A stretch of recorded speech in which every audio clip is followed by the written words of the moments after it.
तेबे दर्शक बंधु क्यूई दल को धूଳି चटेला टीम इंडिया ईशान को विस्फोरक शतक 4-1 रे सीरीज जीतला भारत।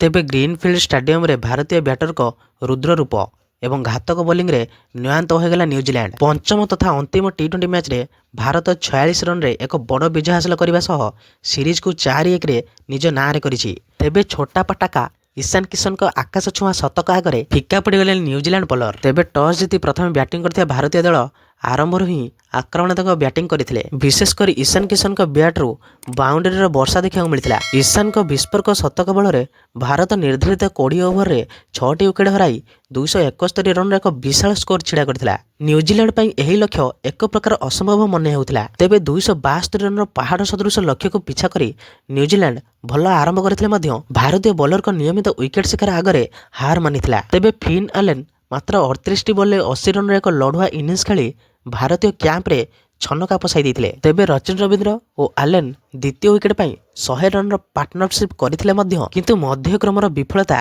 दल को महंगा पड़िथिला। तेबे Finn Allen 80 run, Rachin Ravindra 30 run एवं डारेल मिचेल 26 रन करथिले। तेबे अर्शदीप सिंह प्रथम ओवर रे ही टीम सफट को आउट करी भारत को बड़ सफलता देथिले। यापर कौन भी क्यूई बैटर क्रीज रे बेसी समय तिष्टि पारि नथिले। परिशेष 19.4 ओवर रे 225 रन करी समस्त विकेट हराइथिला न्यूजीलैंड। तेबे एही विजय सह भारत 5 मैच विशिष्ट सीरीज को 4-1 व्यवधान रे जीति निजर दबदबा बजाय रखिछि। घरोई मैट्रे भारतर एही प्रदर्शन आगामी विश्वकप प्रस्तुति पाई एक शुभ संकेत बोली क्रीड़ा समीक्षक मत देइछन्ति। तेबे एही भली प्रकार वीडियो देखा पाई आपण माने एही चैनल को सब्सक्राइब कर दियंतु, कारण एही भली प्रकार वीडियो आपण माने एही चैनल देखिବାକୁ पाइबे। तेबे रहिली, जय श्री राम।